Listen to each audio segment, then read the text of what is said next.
நமது கலைஞர் தொலைக்காட்சியில். ரஞ்சிதமே புத்தம் புதிய மெகா தொடரின் ஆடி தங்கமழை ஜூலை 17 முதல் ஆகஸ்ட் 17 வரை தினம் ஒரு அதிர்ஷ்டசாலி நேயர்களுக்கு 1 பவுன் தங்கம் காணத் தவறாதீர்கள்.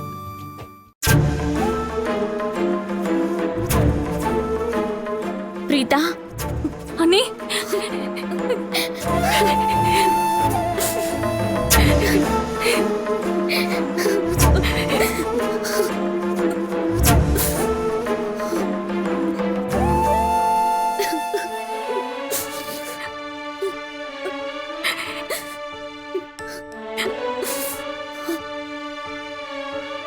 உங்களுக்கு ஒன்னும் ஆகலையே? எனக்கு ஒன்னும் ஆகல பிரீதா, நான் நல்லாதான் இருக்கேன். நீங்க யார்கிட்டயும் எதுவும் சொல்லாம போயிட்டீங்க. நாங்க ரொம்ப பதறி போயிட்டோம். ஒரு விதத்துல நான் தானே இது எல்லாத்துக்கும் காரணம். உங்களுக்கு மட்டும் ஏதாவது ஆயிருந்ததுன்னா அந்த கில்ட்டினஸே என்ன சாகடிச்சிருக்கோம் அண்ணி. பிரீதா, நீ ஒன்னும் ஃபீல் பண்ணாத.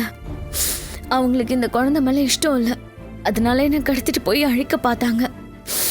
எப்படியோ நான் எஸ்கேப் ஆகி வந்துட்டேன். ஆனாலும் இது ரொம்ப அநியாயம் அண்ணி. கொஞ்சம் கூட இறக்கம் மனிதாபிமானம் எதுவுமே கிடையாதா உங்களுக்கு? இதெல்லாம் இதோட விடக்கூடாதா நீ? இப்பவே நம்ம போலீஸ் ஸ்டேஷன் போய் நடந்தது எல்லாத்தையும் சொல்லி கம்ப்ளைண்ட் பண்ணணும். அவங்கள தூக்கி உள்ள வச்சாதான் எனக்கு நிம்மதியா இருக்கும்.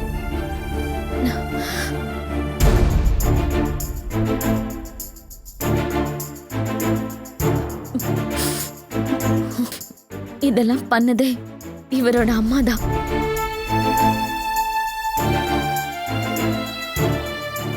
அப்புறமும் அவங்க மேல கம்ப்ளைண்ட் கொடுக்கலாங்கிறியா? யாரா இருந்தா என்ன அண்ணி? அவங்க செஞ்சது தப்பு தானே. செஞ்ச தப்புக்கு தண்டனை கொடுத்தாதானே திருந்துவாங்க.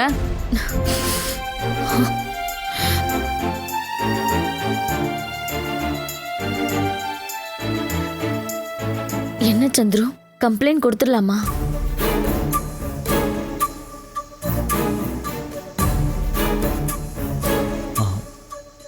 வேண்டாம் பாரதி, அவங்க இந்த மாதிரிலாம் பிஹேவ் பண்ணுறவங்க கிடையாது.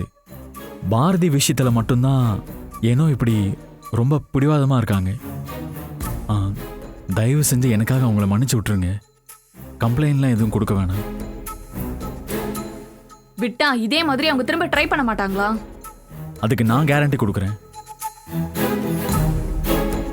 அவங்க கிட்ட பேசுகிற விதத்தில் பேசி இந்த விஷயத்தில் தலையிட வேணா நான் அவங்கள வார்ன் பண்ணுறேன்.